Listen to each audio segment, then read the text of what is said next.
राधे राधे। स्वागत है आप सभी का आपके अपने YouTube चैनल उपासना की उपासना में। वैशाख का महीना चल रहा है और इस महीने में स्नान दान करने का विशेष महत्व बताया गया है। ग्रंथों में कहा गया है कि इस पवित्र महीने में किए गए स्नान दान, व्रत, उपवास और पूजा से मिलने वाला पुण्य कभी भी खत्म नहीं होता। इस पवित्र महीने में भगवान विष्णु के साथ पीपल वृक्ष की पूजा की जाती है, तुलसी की पूजा की जाती है और जो व्यक्ति पीपल वृक्ष की पूजा करता है, तुलसी माँ की पूजा करता है, उसके घर में महालक्ष्मी स्थिर रूप से निवास करती हैं। ऐसा करने से कई यज्ञ करने के बराबर पुण्य फल प्राप्त होता है, जो कभी भी खत्म नहीं होता। पीपल में भगवान विष्णु और माता महालक्ष्मी का वास होता है, वहीं तुलसी में माता महालक्ष्मी के साथ नारायण के स्वरूप में भगवान निवास करते हैं। वैशाख महीने में भगवान विष्णु के अवतारों की विशेष पूजा करने की परंपरा है। इस पवित्र महीने में भगवान के परशुराम, नरसिंह, कूर्म और बुद्ध अवतार की पूजा की जाती है। वैशाख महीने के शुक्ल पक्ष में भगवान विष्णु को प्रसन्न करने के लिए व्रत और उपवास किए जाते हैं। इस पवित्र महीने में पीपल की पूजा सुबह जल्दी करने का विधान है। साथ ही सुबह और शाम दोनों समय तुलसी की पूजा की जाती है। इसी प्रकार से पीपल वृक्ष की भी संध्या समय पूजा की जाती है। सरसों के तेल का आटे से बना हुआ चौमुखा दीपक प्रज्वलित करने से स्थिर लक्ष्मी निवास करती हैं, समस्त कष्टों से मुक्ति मिलती है, शनि ग्रह प्रबल होता है और शनि से जनित जो भी परेशानियां होती हैं वह सभी समाप्त होती हैं। वैशाख महीने के शुक्ल पक्ष की एकादशी पर पीपल की पूजा का खास महत्व होता है। इस दिन सुबह जल्दी उठकर पानी में गंगा जल, कच्चा दूध और शक्कर, तिल, चावल, जौ मिलाकर पीपल को अर्पित करना चाहिए। ऐसा करने से भगवान विष्णु की कृपा प्राप्त होती है, माता लक्ष्मी प्रसन्न होती हैं और पीपल में रहने वाले 33 कोटि के देवता हम पर प्रसन्न होते हैं। पितृ ऋणों से मुक्ति मिलती है, पितृदेव हमसे प्रसन्न होते हैं। वैशाख के महीने में भगवान शालिग्राम का पूजन अत्यंत शुभ फलदायी होता है। इस महीने में भगवान शालिग्राम का कच्चे दूध और जल से अभिषेक करना चाहिए। अभिषेक के बाद अष्टगंध चंदन से उनका लेप करना चाहिए और तुलसी दल अर्पित करना चाहिए। भगवान शालिग्राम का अभिषेक करने के बाद जो जल बचता है उसे स्वयं भी ग्रहण करना चाहिए और अपने परिवार के सभी सदस्यों को देना चाहिए। बचे हुए जल को घर में छींटे लगाने चाहिए। साथ ही बचा हुआ जल पीपल के वृक्ष में अर्पित कर देना चाहिए। इसके बाद हल्दी, चंदन, कुमकुम, अक्षत, फूल, अन्य सामग्रियों से तुलसी माता की भी पूजा करना चाहिए। वैशाख के महीने में तीर्थ स्नान दान करने से गरीबी से मुक्ति मिलती है।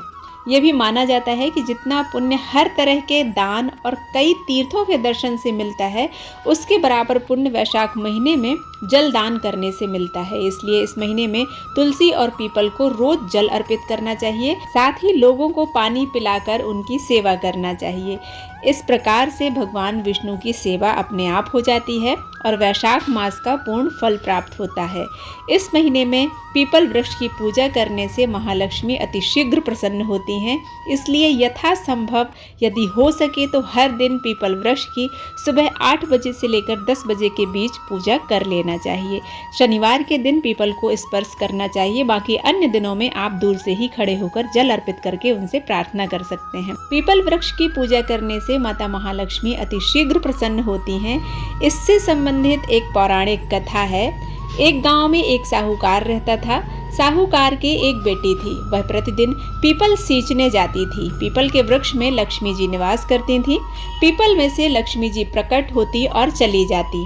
एक दिन लक्ष्मी जी ने साहूकार की बेटी से कहा, तू मेरी सहेली बन जा।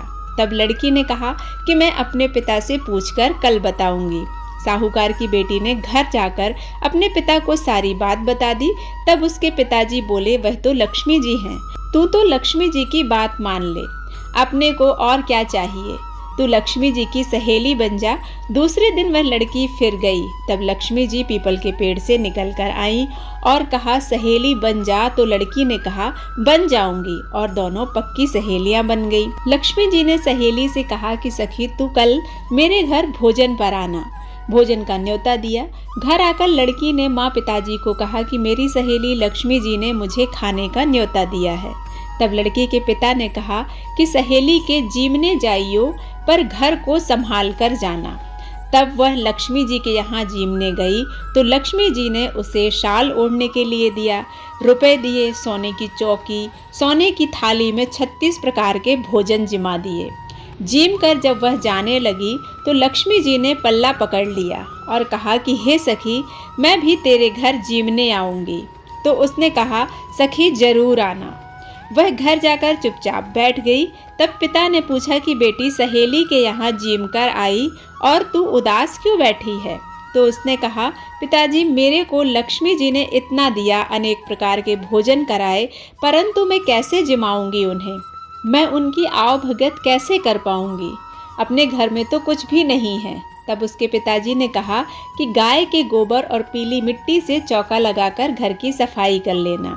4 मुख वाला दिया जलाकर लक्ष्मी जी का नाम लेकर रसोई में बैठ जाना।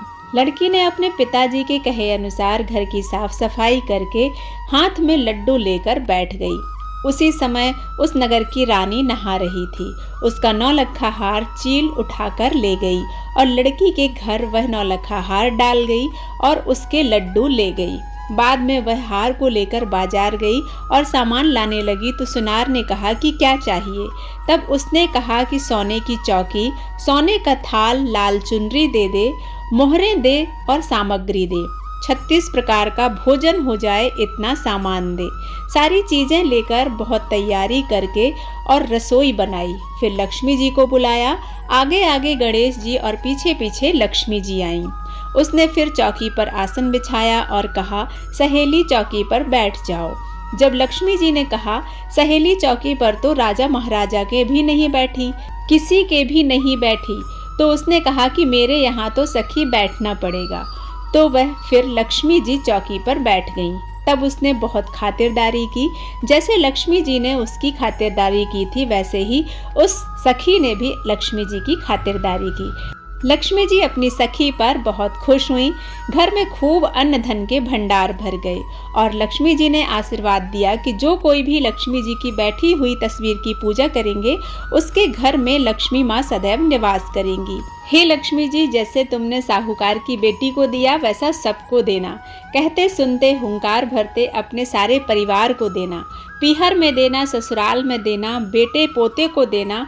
हे लक्ष्मी माता, सबका कष्ट दूर करना, दरिद्रता दूर करना, सबकी मनोकामनाओं को पूर्ण करना। वैशाख माह में पीपल वृक्ष की पूजा करने से स्थिर लक्ष्मी का निवास होता है। महालक्ष्मी आपके घर में सदा सर्वदा के लिए निवास करती हैं। भगवान श्री हरि विष्णु हमेशा पीपल वृक्ष में निवास करते हैं और उनके साथ उनकी अर्धांगिनी माता लक्ष्मी उनके साथ सदैव निवास करती हैं। जो व्यक्ति श्रद्धा, निष्ठा और विश्वास के साथ पीपल वृक्ष की पूजा करता है, परिक्रमा करता है, जल अर्पित करता है, नैवेद्य अर्पित करता है और जनेऊ अर्पित करता है, भगवान श्री हरि विष्णु और माता महालक्ष्मी की कृपा उसकी 7 पीढ़ियों पर बनी रहती है।